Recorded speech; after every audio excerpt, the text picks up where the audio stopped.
Ama salama khan capacitor chungchang kan lo zir to a capacitor chu enge ni a engtinge na tho ti te chuan capacitor kan zong duwa eng equation nga kan manang ti te po ha kan lo zir ho to a vo in tan chuan hi kan ziranga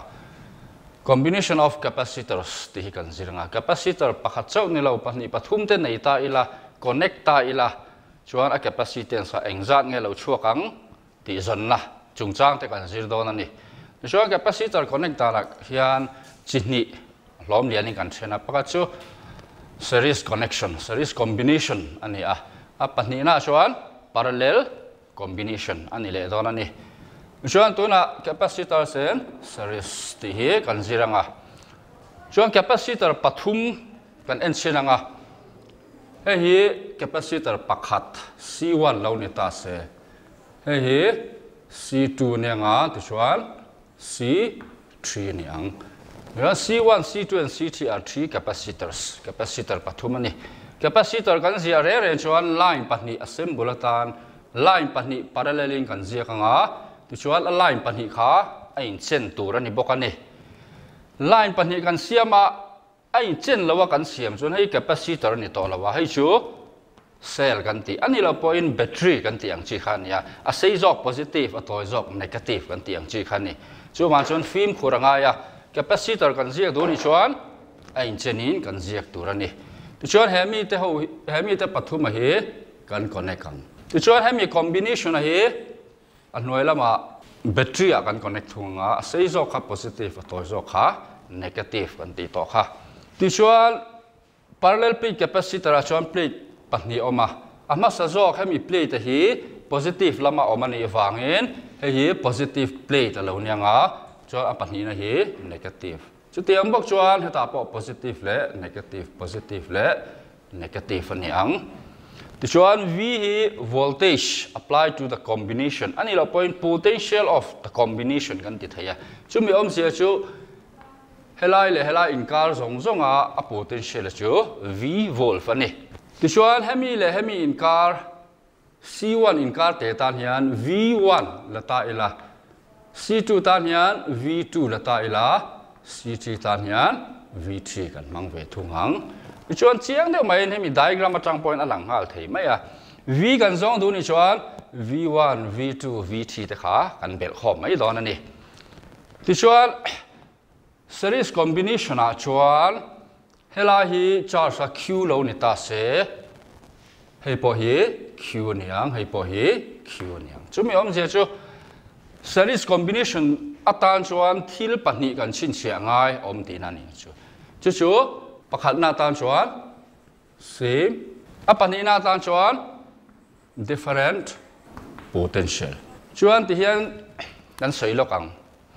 a number of capacitors are said to be connected in series if they have the same charge but different potential charge in ang potential in ang lawa an om chuan an combination aka series combination ti na ani ti chuan C1 C2 C3 aka series in kan connect ka diagram chu hei hi ni ti chuan diagram ma kan mu ang chuan potential total potential chu v alo ni a chu v1 plus v2 plus V3 ani hei equation pakhat equation number 1 ada mai ti chuan equation kan nei a ma in kan lo zong to kan te kha C is equal to Q by V ni capacitance is the ratio of electric charge to its potential kan te kha ni a ni lo point V kan ma mo ni chuan V is equal to Q by C tiang kan thlak thei ani chuan V1 lo zong don ta ila V1 ani chuan Q by C1 V2 ni chuan Q by C2 V3 ni chuan Q by C3 alo ni don ta hetain C1 C2 C3 ni a amal chunga tinge Q ve kan ni Q kha chu Q1 Q2 Q3 da mai la Q tho ni ai an ve ka wang han chu wang chuan tian Q kan da ta mai ani ti chuan hi equation number 2 a da ta ila chuan tuna kan step ti le tura chuan hemi equation 2 a v1 v2 v3 kan ti te v kan ti te hi equation 1 atan hian kan mang don te na ni chu substitute equation 2 in equation 1 lo ni ta sela vi a khan q by c lo nianga ti chuan v1 aya q by c1 v2 aya q by c2 le v3 aya q by c3 ti hi alo chuaka ti chuan an le zela heta hian common a omani q hi common vek ani a chuan q hi pon ala chuak ta ila 1 by c1 plus 1 by c2 plus 1 by c3 ti hi alo chuak le anga chuan hela ma chuan q by c tho lo amang ti chuan kan ena q oma in cancel thei ani chuan alo chuak tu ra chu 1 by c is equal to 1 by c1 plus 1 by c2 plus 1 by c3 ti hi equation poimo deuh mai alo chuak ta hemi equation mang hian capacitance kha kan zong thei ani tuna kan connect ta na hi series connection ni wang du chuan hela hian cs ti po hian kan mang thei ani ti chuan capacitor ho kha series connection a kan siam chuan a total capacitance kha atle mangi atamang hemi equation ata hin enta ila enge niang ti chuan atle mang chumi omje chu capacitance decrease a decrease ang atlem don ti na ni chu chian le zual nan ti hian ti teang chuan hemi hi ti chian le zual nan ti hian en chin tai la c1 le c2 le c3 in angvek lo ni ta sela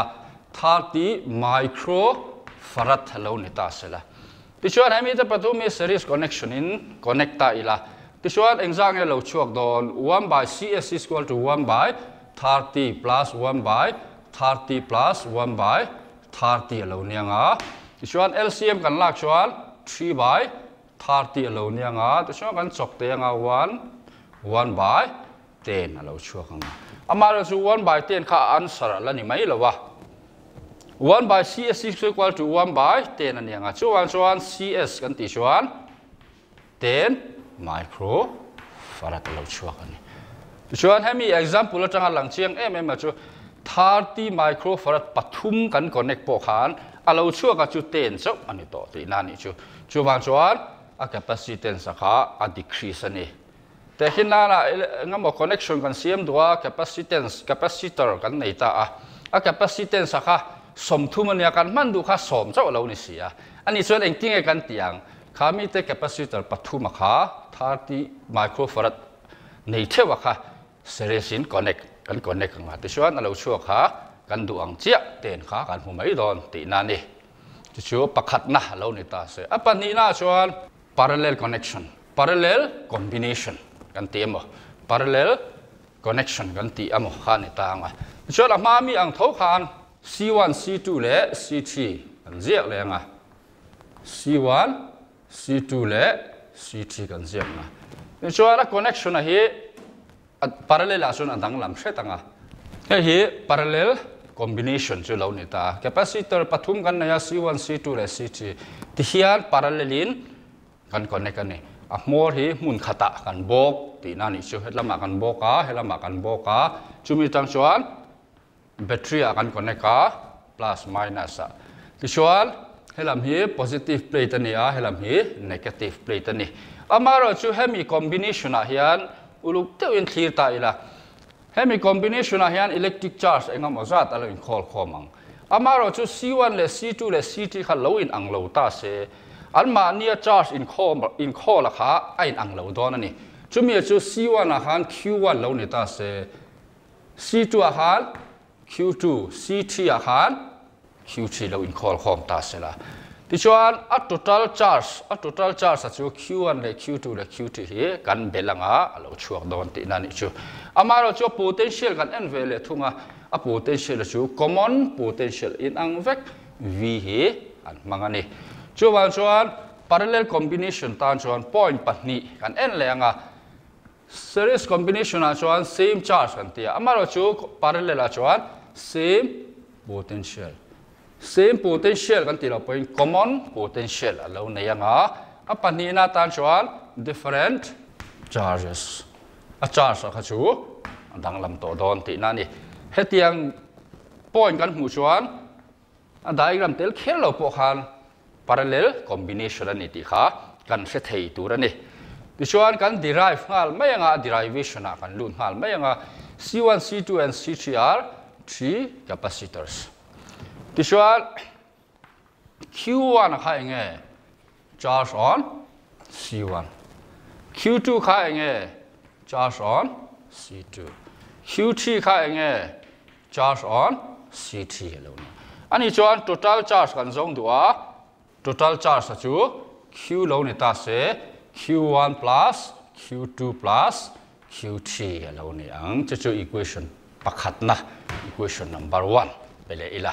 tu chu mi diagram he kan not re mai anga ngala hian chun zom mai te tu chuan equation kan nei le chu C is equal to Q by V lo ni a chu mi om zia chu Q kan zong du ni chuan Q is equal to C V ni ani chuan Q1 tan chuan C1 V ni a Q2 tan chuan C2 V ni a Q3 tan chuan C3 V ni heta hian V kha V1 V2 V3 mang to lawin V common potential kha kan mang ta mai ani hei hi hetiang ho zong zong a hi equation number 2 alo ni anga chuan equation 1 le 2 kan combine anga kan substitute anga from equation 1 and 2 equation 1 le 2 tanga kan mu thei chu equation 1 a Q oma equation 2 a CV oma chuan CV is equal to C1V plus C2V plus C3V ti he alo chuak to ani chuan le lam kan ena V common ani wangin common na kan la chuak nga bracket chunga chuan C1 plus C2 plus C3 ti he abanga nga chu eng ne ngai ang kan ti chuan CV ne chuan V le V kan sel le anga chuan a result chu lo chuak ta mai ani C is equal to C1 plus C2 plus C3 ti he a result a lo chuak don ta chuan hemi equation atang kan en chuan parallel combination a chuan a capacitance kha a hma ain atam ti om je chu increased ani ti kha kan se thei ani ti chuan ni china example bo kha en le ta ila ni china example a khan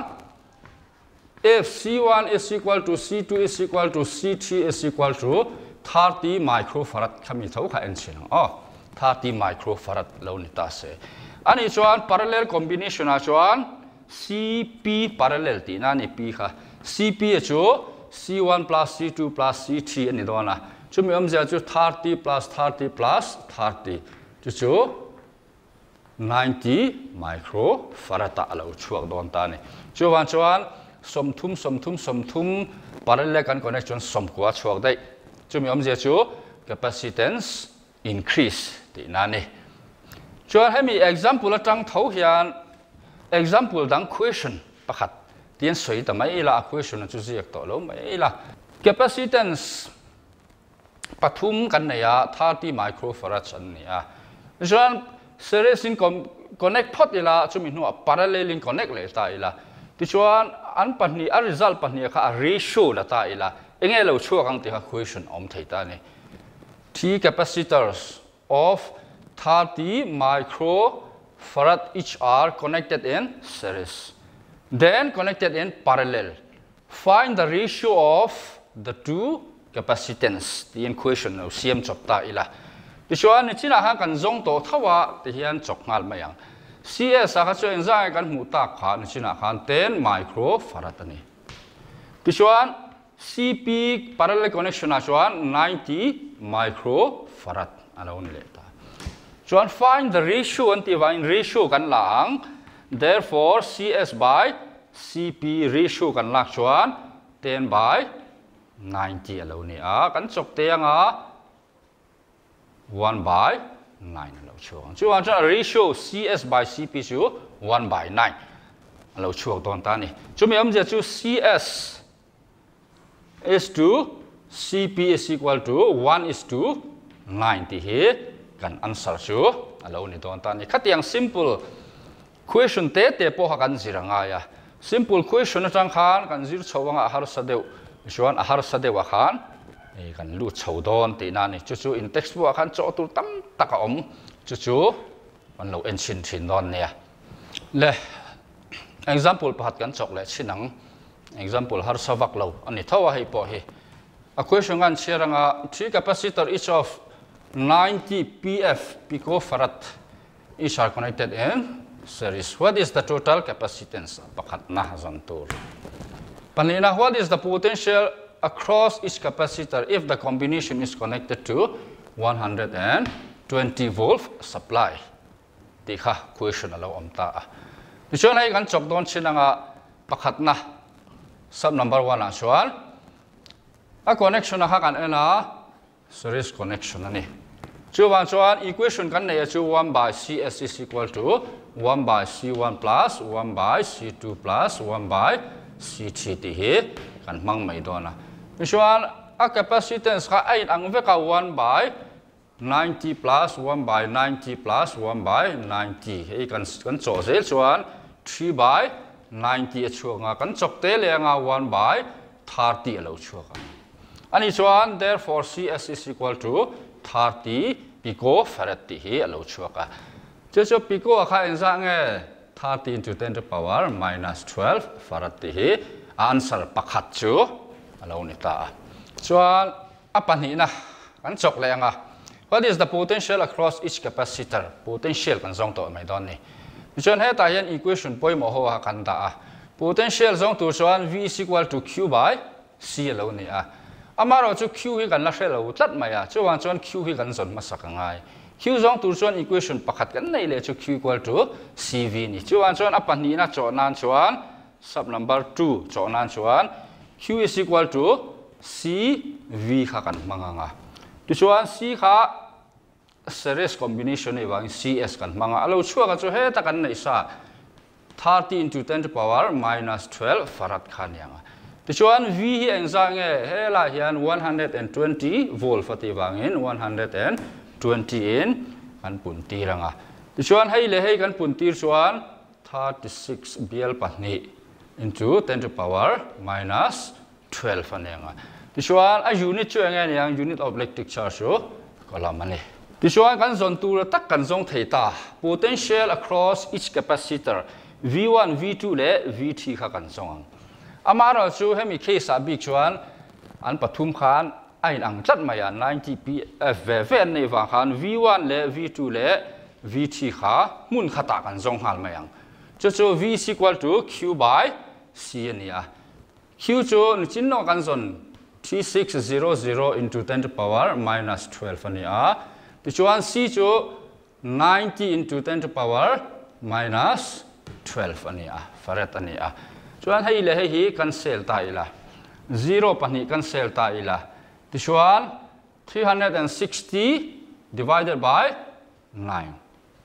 360 divided by 9 chu 4 ti alo chuaka chuan potential across each capacitor chu 40 volt vek ani ti kha kan chok chuak thei ani khatiang deuh khan chaw tur tam taka om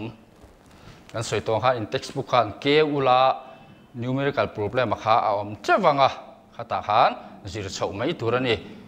a chaw dan kal phunga chu enge kan zon don engtenge question a apek ti kha khami kha ulung tewin kan siranga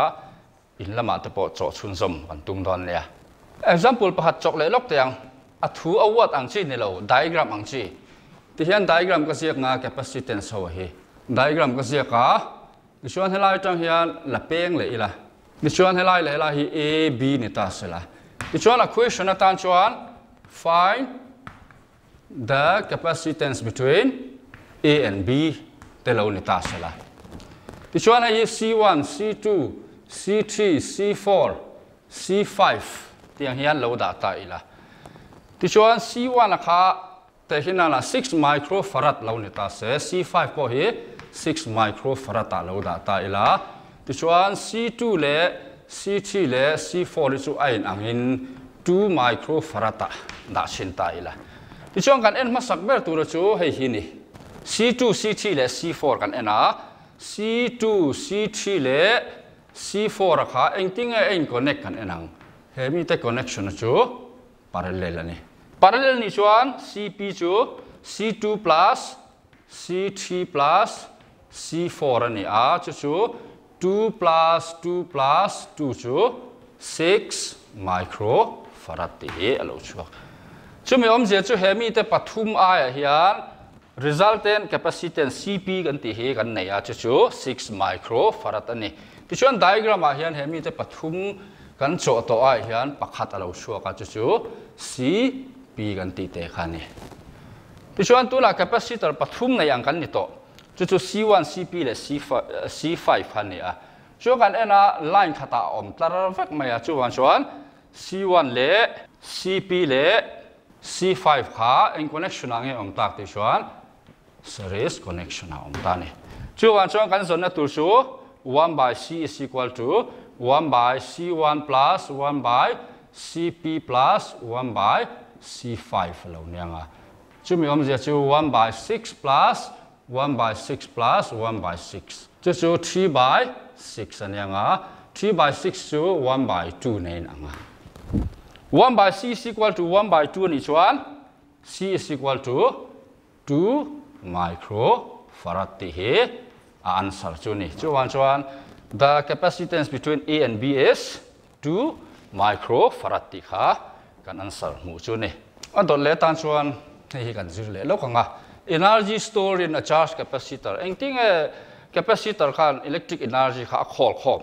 engting a kan zon ta kan zon chua ta kang ti kha kan ziranga ti chuan definition ni ka ziak loka the work done in charging the capacitor is stored in the capacitor in the form of electrical energy a store kha kan zon du chuan nge kan zon ta kang work done hi kan zong mai don ti na ni ti chuan suppose a capacitor of capacitance C is charged by a battery capacitor kan na ya capacitance chu C ania chu kan charge don ta battery a kan connect ta ti chuan battery potential chu constant potential ania V hi ani ti chuan equation kan na ya capacitance chu C chu Q by V kha Q kan zon du don chuan CV V kan zon du don chuan Q by C ti he kan du in kan thak wal te hi equation pakhat na lo om phot te se ti chuan atir lamin electric potential chung chang kan zir to electric potential a chu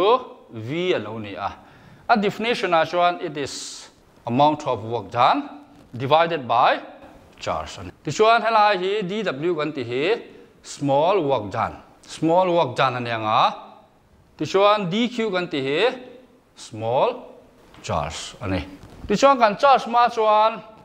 q charge kha 0 ni maya initial charge kha ti chuan kan charge full ta total charge kha chu q lo ne ta sela ti chuan khami q le 0 in kara khan engamo small amount of charge kha om don ta ni small amount of charge for small interval of time dt te lo ne ta sela chuan hem equation a kan en chuan small work done kan zong du ni chuan v into dq ti he alo chuaka he equation number 2 a da tai la ti chuan equation 1 chu heta hian kan nei to he kan note re anga ti chuan equation 1 le 2 kan en chuan dw is equal to v is equal to q by c ti he kan hua q by c ti chuan dq ani he small work done for small charge dq ni a chuan total kan zong du a total work done in charging the capacitor from q equal to 0 atira charge ka 0 kan ti kha to q is equal to qs small value kan na ya total value kan zon du don chuan man thin kan nei chu anga ti chuan integration kan ti hi ni a integration chu hemi sign hi ni a integration of dw chu alo chuak tur chu total work done w ti chuan lelam kan integrate chuan lelam po hi kan integrate ve ngai q by c dq integration sign kan da nga ti chuan initial charge kha 0 ni anga ti chuan total charge kha q hi achang chuan limit ti ni boka lower limit upper limit ti chuan c chu constant ni a chuan po na kan la chuak nga ti chuan ka integrate tur chu q d q he alo ni ta ni ti chuan integration a hian formula man lar deuh mai kan nei a hemi lo po thil dang atam takan mang thinang chu integration of xn dx integration of x to power n dx chu x to power n plus 1 divided by n plus 1 ani ti chuan tuna hian xi a chuan q kan mang don ti na chau ani dang lam na chuang lo a power chu 1 ani chu wan chuan hemi formula a hemi hi kan chok zel ani chuan alo chuak tur chu 1 by c kha sa a q 1 plus 1 divided by 1 plus 1 chu q square by 2 ti na ni ti chuan a limit kha chu 0 to q tho he ani a ti chuan a limit hi kan solve don chuan q square by 2 minus a lower limit chu 0 ni a chuan q square by 2 minus 0 chu mi om zia chu 1 by 2 q square by c ti he alo chuan chuan total work done in charging the capacitor from 0 to q is 1 by 2 q square by c ani ti chuan a definition kha ngai to le ta ila work done in charging the capacitor is stored in the capacitor in the form of electrical energy kan ti to kha chuan hemi work done hi engne nge in angdon ti chuan energy store nei khan in angdon ti na ni therefore energy store of capacitor energy store chu u lo mang ta ila chu w nen khan in angdon chuan u is equal to half q square by c ti he alo chuaka he equation poimo deu mai pakhat chu ni amaro chu hemi equation chu hi tok lawa equation da kan thla le sinang c is equal to q by v ni a ni chuan q is equal to c v ti na ni chuan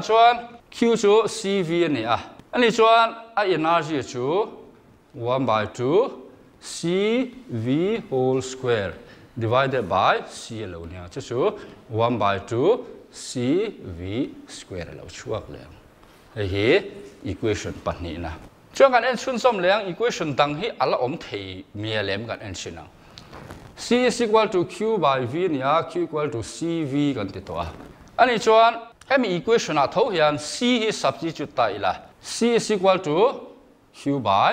v ni a chu chuan u a energy chu 1 by 2 q square hi ngai in da ta ila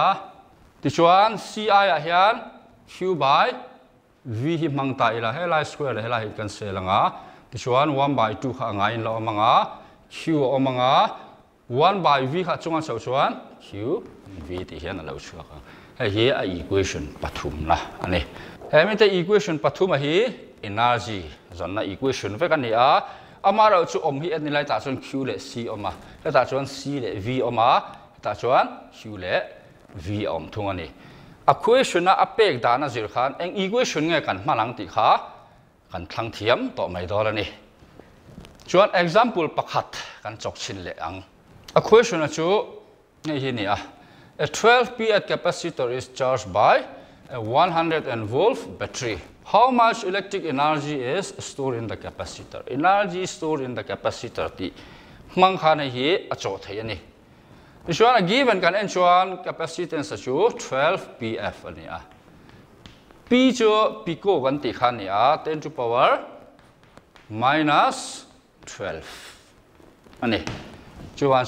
a capacitance chu 12 into 10 to power minus 12 farad alo chuaka. Chuan solar son voltage kan hmuh a V chu 100 volt ani. Chuan given a chuan C le V oma kan zon tura kha energy ani a. Chuan ni china khan equation pathum kan hmu chuaka. Equation pathum zinga khan eng equation nge kan man ta kang U is equal to 1 by 2 CV square ti he kan manangai ta ni. Chuan C chu eng zang nge 12 into 10 to power minus 12 farad alo ni a. Chuan V chu 100 volt ani a 100 square CV square ani wangin. ti chuan hei kan chok te nga 6 alo chuak nga 6 into 10 to power minus 12 ti chuan 100 to 10 square ania 10 square whole square to 10 to power 4 alo nia ti chuan 10 to power minus 12 le 10 to power plus 4 kan solve chuan 10 to power 8 abanga chuan ange tam jok minus e tam jok chuan chuan answer chu 6 into 10 to power minus 8 ania nga enge unit ni tang kan zona kha energy ni chuan energy unit chu joule kan ti he ni answer chu 6 into 10 to power minus 8 joule ti na ani chu khatiang khan numerical tam taka oma in textbook ha in kewanga in hutewang chuan enge given ti kan enanga enge kan zon tur ti kha kan en lenga a formula vel hui kan hriat phat chuan a chaw zel thei ani ole khati zong kha vo ina kan zir thei chu ni mai ro se chuan aba kha chu in textbook te in enanga in lo chaw chhun zom to mai don nia